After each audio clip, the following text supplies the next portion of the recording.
Hello, and welcome back to the big show. My name is Mickey. This is Mickey in the Middle, of the quintessential show for middle Americans where all middle Americans are welcome.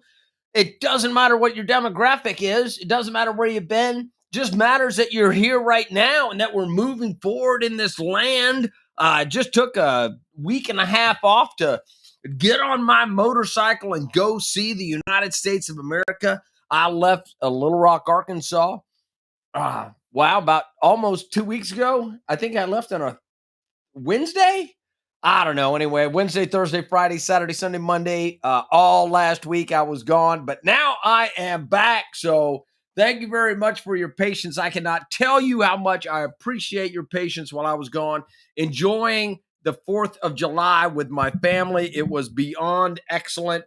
So let's get straight to the big news. I got to go close the door. Hold on. Holy smoke. Hold on one moment.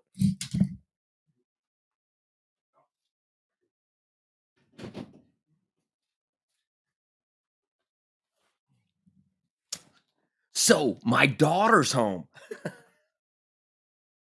My daughter is home from college. She's been in med school. She's been doing the whole med school thing, and now she's back. And she came home for a little while, and that's absolutely awesome. So let's do the Mickey in the Middle comment Olympics. And who else is going to be in there but Carolyn gold medal, Greg's Ledger? Congratulations on being the first gold medalist in the Mickey in the Middle comment. Thank you very much. And congratulations. Oh, wait a minute. And then Darla silver medal Storto. Hello, Darla coming in with this nice smooth silver medal. That is absolutely fantastic. Hi, Darla. How you doing? And then Chris Cap has got the bronze medal. So congratulations, Christopher Cap, for bringing in a nice solid bronze after we got done with the 4th of July and through the weekend. And now we're back on Monday. So welcome to the show, everybody. So what I want to do is I want to tell you about my trip, because you know what I didn't see on my trip? You know what I didn't see on my trip? I didn't see much controversy. You would figure that the state of the news, the way people are describing things, that the country would be burning down and that we would have all these problems. And I traveled a total of 3,204 miles on my trip. I started off here in Cabot, Arkansas, and I went to Bardstown in Kentucky because a friend of mine said that he was going to be drinking bourbon. And I was like, I would love to drink some bourbon with you. But we missed each other. And if you get an opportunity to go to Bardstown, they have got tours of bourbon making facilities all through Kentucky. So get down there. It's a huge business. You can go get yourself some bourbon, go on bourbon tastings, see how the whole process is made. They've got all kinds of bourbon making stuff down there. So anyway, but I missed him, and then I went to see my cousin Jackie up in Louisville, Kentucky, and she is a hazardous material person for one of the largest logistics companies in the world. And they might even be the largest logistics company anymore. I don't know. Here's the thing: is I know that they move a lot of stuff. So anyway, she does hazardous material. So and her I don't know. So anyway, her friend works as a C-130 crew chief, and I would. Here's the thing: I was on C-130s for 30 years, and now her friend is a crew chief on C-130s, and that means that it was absolutely wonderful that we can have those conversations. And then the next day, I went up to go to the Flight 93 Memorial in Pennsylvania, and I couldn't make it there because by the time I got there, they were going to be closed. So I went over to Virginia to see some friend of mine, and I found the best motorcycle road in West Virginia. I don't even know how to get to it again. But every single time that I stopped on this road, there were people that are just like me and you. I didn't ask anybody what their politics were. I didn't ask them whether they were loyal to the Republican Party or to the Democratic Party. Everybody knew that I was going for the 4th of July and that I was going to go and spend some time with my family. And you know what? When I was up there with my family in Plymouth, Massachusetts, that's the first It's the longest continuous settlement in the United States of America. I'm telling you right now. So there was Jamestown, but Jamestown didn't really work out in the beginning, and now the new Jamestown is not where they originally landed. And then there's St. Augustine, Florida, and St. Augustine, Florida was abandoned for a while, but then people went back to St. Augustine. But Plymouth, Massachusetts is the longest continually populated town in America. How about that? So went up to go see Plymouth Rock. And if you don't know the history of Plymouth Rock, let me tell you the thing about Plymouth Rock. They came over and they jumped off and they got in boats. So they got a big boat and then they got in little boats and they rolled up and they got off on a rock and they went and explored. And then a few years later, they said, "Hey, we should commemorate the getting off of the ship in Plymouth, Massachusetts." And that's where Plymouth Rock came from. And they said, "Well, what rock did you jump on when you first got off the ship?" And they went, "I don't know." So they just picked a random rock. So the random rock that they picked may or may not be the Plymouth Rock that we all expect it to be. And then over time, because it was left where it was, the ocean eroded it away and it got smaller and smaller. And then people were like, "I would like a piece of that rock." So they started chipping off pieces of Plymouth Rock. So Plymouth Rock not only got eroded away, but it also got chipped away and it got smaller and smaller and smaller. So now Plymouth Rock is about the size of this desk. So I don't know whether you know that. So that's a little bit of history lesson about Plymouth. And the crazy thing is about Plymouth is I didn't ask any of my family members. So my cousin Chris has a party every 4th of July. He's just 24 years in a row that he has had it at his residence, 24 in a row that he had a family reunion on 4th of July. And there were more than 100 people there. And we drank margaritas and we drank beer and we ate till we played volleyball, sand volleyball. They got a sand volleyball court in their backyard and they have a fire pit in their backyard. And they had a Jimmy Buffett margarita making machine. So that was delicious too. And everybody brought food and we celebrated our Independence Day. And why is that important? Because our Independence Day is when we told a government that we, the people, aren't going to take the government's crap. And I'm not, and this is what the story of this is, right? So the story is that we kicked King George to the curb. And I'm not looking to kick anybody to the curb because we have a different system. See, over in England, when King George was in charge, that was a monarchy. There was only one family that ran everything. And it came down to one person running everything. And then they got a House of Commons, and then they got Parliament. So even England has changed the way that governance happens in England, i.e., Great Britain. But in the United States of America, we got the representative government. You know that we can fire everybody in Congress right now? The only reason we have a messed up Congress right now is because we, the people, keep sending them up there. And I got news for you. They have just done a crappy job. They could have addressed Roe versus Wade, but they didn't. They could have addressed gun. They could have addressed gun legislation. They just did, and it was a pretty crappy thing that they just came up with. But it's not been adjudicated yet. And the whole idea is that they've been sitting on their ass, and this is our fault because it's we the people. And I didn't ask anybody at the party what their politics were because we were just there to celebrate as American and celebrate our independence. And it didn't matter whether Democrat, whether it was Republican, whether they were liberal, whether they were conservative, whether they were progressive. When it was time to go down to Plymouth Harbor and see the fireworks, everybody went. There wasn't blue, there wasn't red, there was just American people. And that makes my heart warm because although our news and although our social media might get very, very frayed, we still have the ability to be nice to each other. And we still have a pretty good life in the United States of America when compared to many, many, many of the countries that are not the United States of America. And we're the only one that has the Constitution of the United States with the amendments that guarantee our rights as individuals. Now, we might agree to disagree on what that means, right? But the thing is that we all get a voice because of the First Amendment. And the First Amendment says everybody gets to have free speech. You know, and people nowadays are going like, well, it's not unlimited free speech. You're right, but it's as unlimited as you can possibly get without being crazy. And that's what we all have to understand is that we're all on the same team. And it was very evidenced on my 3,204-mile trip to Massachusetts.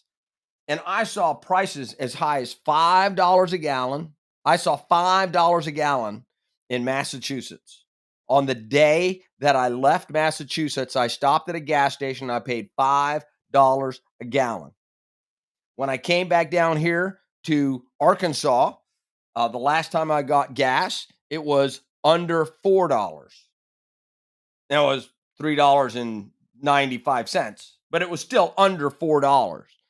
So from Arkansas up to Massachusetts, the economy and the way that the governments are running and the way that gas stations and the way that taxes are being implemented is a big deal because the government is going to be influencing the gas prices all the way up and down, whether it's the state government, whether it's the federal government.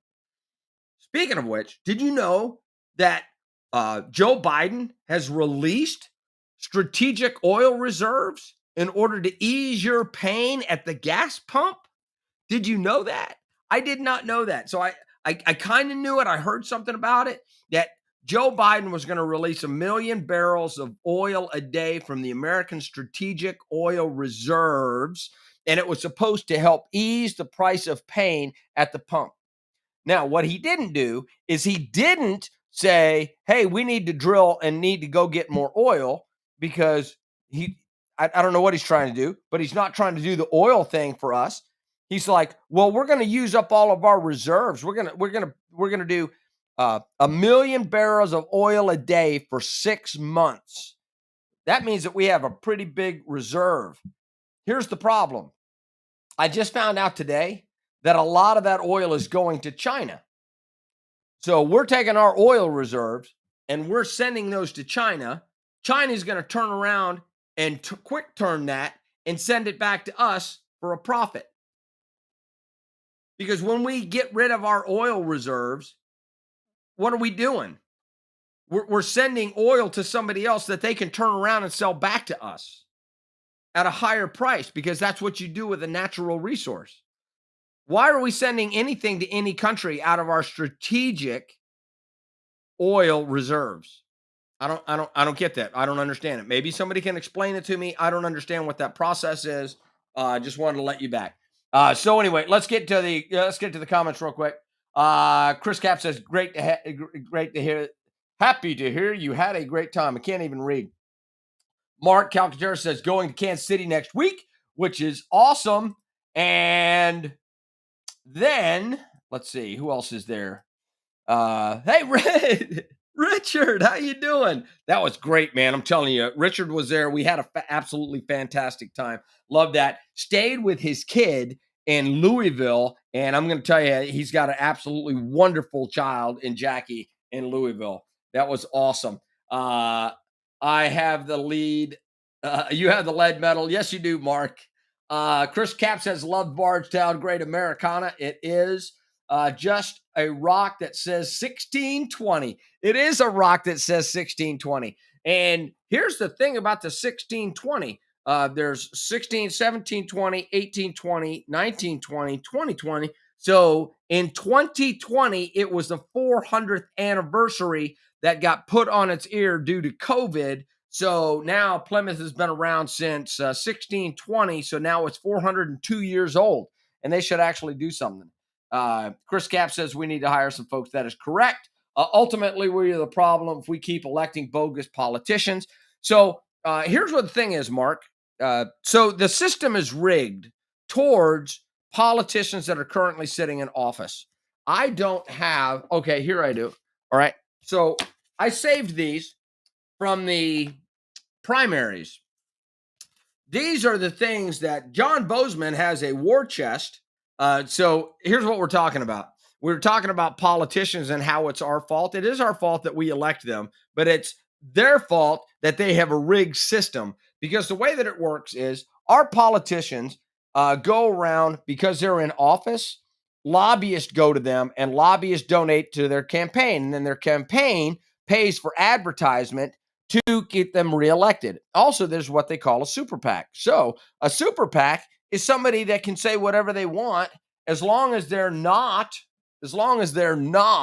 associated with a candidate. But all a super PAC is a great big huge advertisement for certain candidates. So, I can give as much money as I want to a super PAC because that's a tax deductible contribution to anybody. So, if I can go give $2 million, $3 million, I can only give a couple of $1,000s to a campaign or to a politician, but I can give as much money as I want to a super PAC. How about that? So anyway, these super PACs and then the campaign sent out these things, right? So this is for John Bozeman. This one right here is for John Bozeman. This one right here is for John Bozeman. This one right here is for John Bozeman, right? This one right here is for, that's for Rick Crawford. He's my congressman. He's my current sitting. Oh, this is another one for Crawford, right? This is another one for John Bozeman. This one right here is for another one for John Bozeman. This is just from the primary. This is what came to me in my mailbox from the primary. You want to know what the problem is? Is John Bozeman sent me all of these. Do you know if anybody was running against John Bozeman, they wouldn't stand a chance because they can't afford to send this much mail to everybody in the state of Arkansas. But apparently John Bose has more money than God. So John Bozeman is sending these to me every couple of days. He sent these to me for the last 3 weeks in the election. There's another one from Rick Crawford. Oh, and I threw away a lot of these. I threw away a lot of these little advertisements that come in the mail before the election. And then, this is Mosquito Joe. This is to get mosquitoes out of your yard. And here's the reason why this is important. And this is why I started keeping these. I started keeping these to show how blatantly unfair it is for anybody that's going to run against Crawford or anybody that's going to run against Bozeman. There's absolutely no way you're going to be able to outspend these people. And because these people know that name and face recognition gets people elected, that means that nobody else stands a chance. So until we get new politicians in there that say that they're going to impose basically term limits on themselves or on the next generation, we're all screwed. So, yeah. So how about that? So, yes, it is our fault that we elect these people, but it's our fault that we also don't recognize what's going on and send different people up there. So just wanted to get that there. Mark, we get fooled by liars, and hopefully not anymore. Hopefully we'll get this all straightened up in the next couple of years. And then Mark says, bogus. This is true. Bogus, self-serving politicians who only care about themselves, not what benefits America. It is truly sad. That is definitely true. And then Chris Cap says, oil reserves, then send them to China. That's what the problem is. We're sending our oil reserves to China, which is crazy. And then Darla Joe Stewart Bennett, my favorite person with 4 names, comes on here. Darla Joe Stewart and Bennett. Those are all first names, by the way. She says Joe Biden is no friend of America. And I'm telling you right now, I don't know whether that's true. And then Mark Calcaterra says FBJ. It's a racket. It is. And yeah, I would like to point this out. So Mark Calcaterra says that Biden said that it is gas station owners that are the problem here. He said, first of all, he blamed it on oil companies. Then he blamed it on Putin. And now he's blaming it on small business America. Did you know that 80% of all the gas stations in the United States of America are owned by small business people? That's right. 80% of the gas stations in the United States of America are owned by small business people. It's that crazy. And one of the, this is a horrible, terrible story. So when I left, so the 4th of July, 5th of July, 6th of July, 7th of July, I think I left Chris's house on the 7th of July.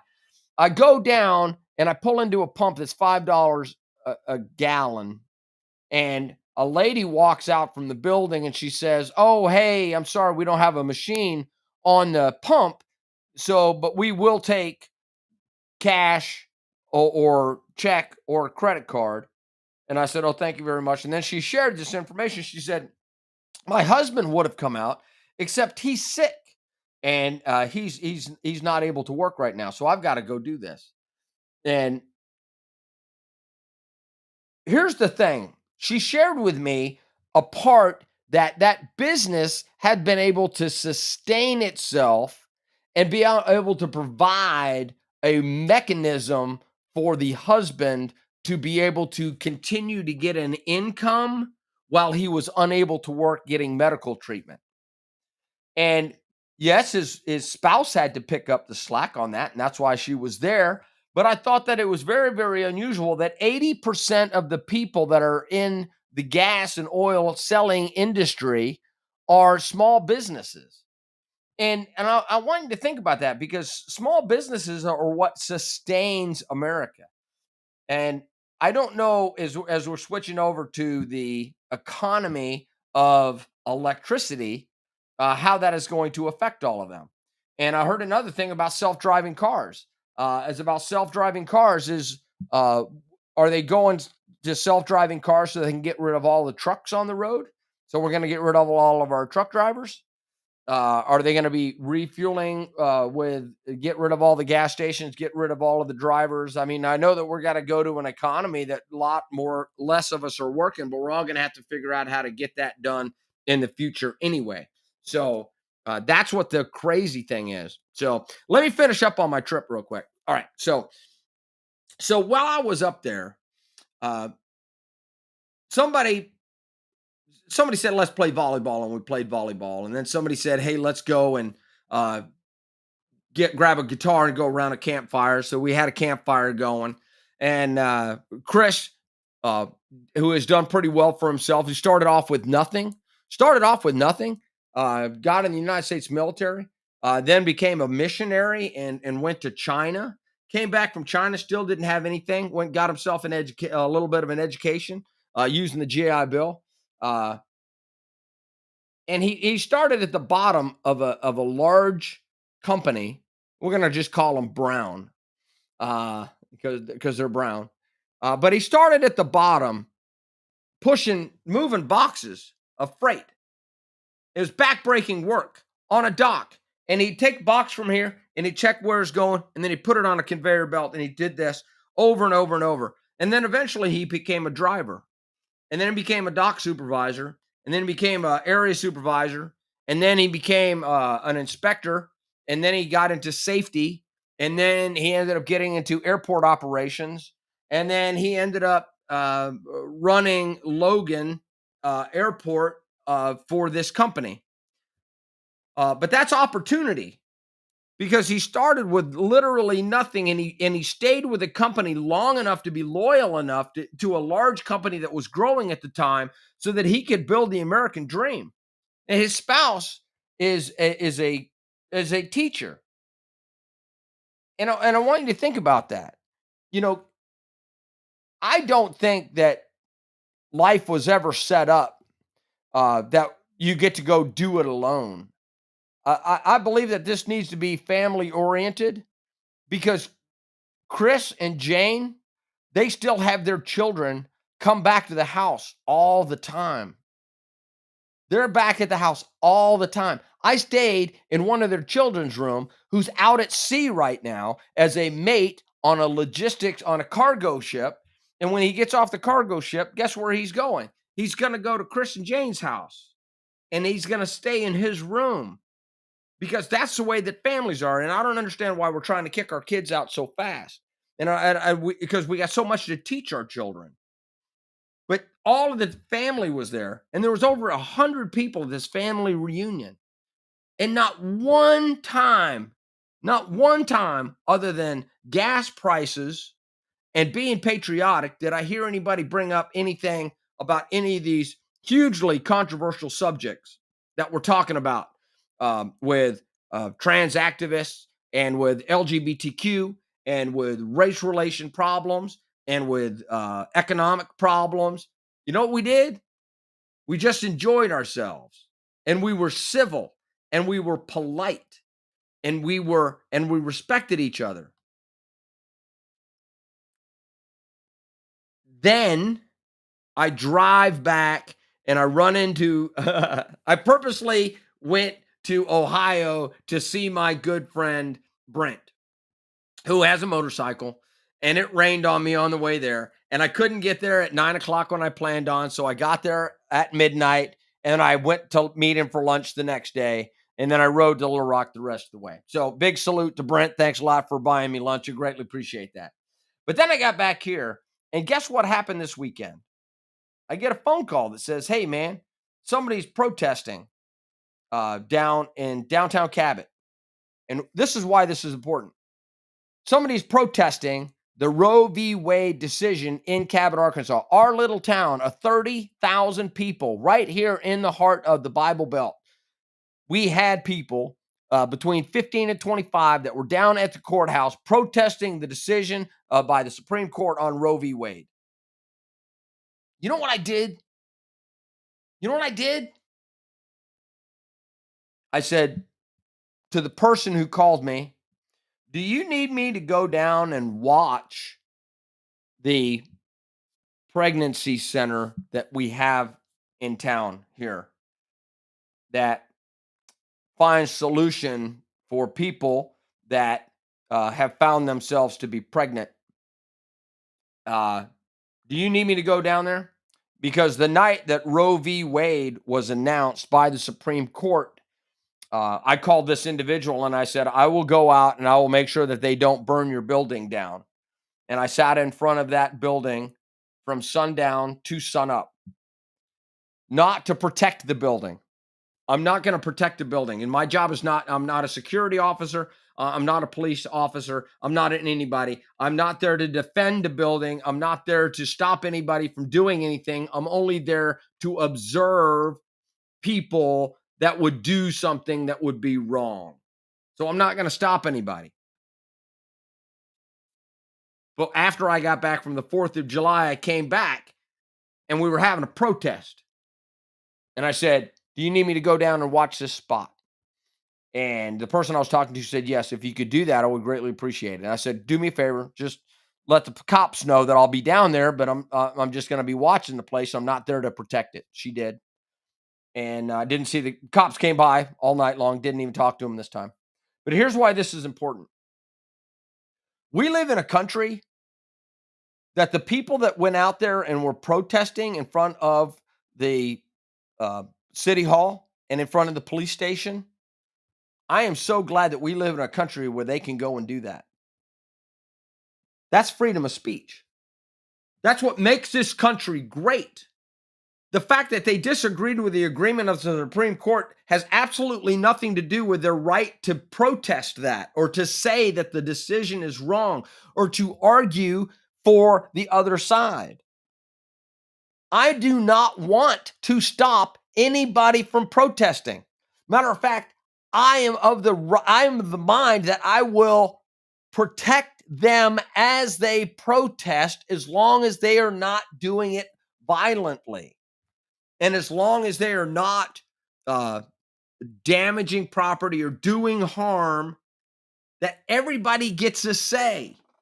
The people that are for Roe v. Wade, the people that are against Roe v. Wade, they should equally have a voice. And nobody should get mad because somebody disagrees with them.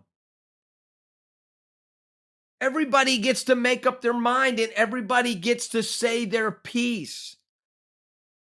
This is why it had to be reverted back to the states rather than having a government mandate. Because in any topic, you're going to have two sides. And you're supposed to have two sides. Because if we all agree on everything, that's going to be a shitty way to go through life. That means that somebody's being bullied and somebody's not getting a voice. But when that happens, eventually the talking has to stop and then a vote has to be taken. In California, in New Jersey, in places like New York, Ohio, Chicago, Illinois, Washington, many states have said we would like to allow abortion. And that's the way that the people elected their representatives in the state legislatures. And that's why those states allow abortion. We can disagree with it. But after the talking was done, the people's representative voted and they said, we're going to allow abortion. In the state of Arkansas, in Mississippi, in Louisiana, in Alabama, in a lot of different places, they have said, hey, we're either going to stop all abortions except when a mother's life is in jeopardy, or we're going to have a restricted abortion policy that comes up with times, dates, and circumstances. Neither side is wrong. And that's what the 4th of July represents. That's why I'm so glad that I got on a motorcycle and I drove to Bardstown, and then I drove to Virginia, and then I drove to Plymouth, Massachusetts. We don't all have to agree, but we also don't have to be violent when we meet somebody that disagrees with us. Incarceration. When should we incarcerate somebody? The death penalty. When should we end somebody's life? When should we prosecute? When should we have justice for all? Those are, here's the thing is, not when should we have justice for all. We should always have justice for all. But all of those things like school choice, religious freedoms, abortion, transsexuals in bathrooms, all of these topics, we're going to have two sides. And my cousin, Chris, sat down one night with me when we were over campfire, and he said, we need to let the politicians do what the politicians do because we elected them to be our politicians. And I'm like, yeah, but we need to fire half of them. And he's like, well, but we elected them. And I said, what about all these agencies? And he said, well, Congress decided to make all of these agencies. And they did. And the agencies are going to do what the agencies do. And we're going to have a discussion about the Department of Transportation, about the Department of Energy, about the Department of Commerce, about the Department of State, about all of these. Because here's what the thing is. We're all on the same side, and we have to have robust discussions about all of this. And that's what the show is about tonight. It's about our independence and about our freedom and about our way of celebrating through the 1st through the 8th Amendment to the Constitution of the United States of America, which gives us a voice and gives us protection and gives us freedom. We have to have robust conversations about this stuff. And all I can say is I learned a lot on this trip, and I learned a lot when I got back. And I'm so proud of the people that would stand up and actually do something to support their side, like contact their congressmen and their senators, contact the president of the United States, contact the mayor, the city council, state representatives, the state senators, the state attorney general, the governor of the state, the lieutenant governor of the state. If you're one of those people that reaches out, if you're one of those people that actually wants to have a voice, if you're one of those people that goes up and peaceably discusses and then reasonably expects to have a vote taken without having violence from one side or the other, I salute you. So, yes, by Brown. By Brown, I mean your friend who worked his way up in UPS. That is correct. That is America's Brown. Gas stations Mark Alcater says gas station owners only make 2 to 4 cents on every gallon of gas sold. This profit is to cover the overhead to keep the station running. Actual profit is really minimal. Thank you very much for that. And then by Brown, I mean your friend who worked in UPS. By Brown, I mean your friend Chris who works way up his way up. Yes. It's another Chris, but yes. So anyway, hey, that's going to be the show tonight. Thanks a lot. I had a great trip. Thank you very much for your patience in letting me go on that trip and not have a show. I'm going to try to be back every single night, Monday through Friday, 9 p.m. Central, until I take another vacation, which might be at the end of this month. I'm going to Oshkosh, Wisconsin for an air show. So Monday through Friday, 9 p.m. Central, right here wherever I am, right there wherever you are. I'm going to try to make content when I go up to Oshkosh so that I can put it on every single night. Hopefully, I'll be able to have a show.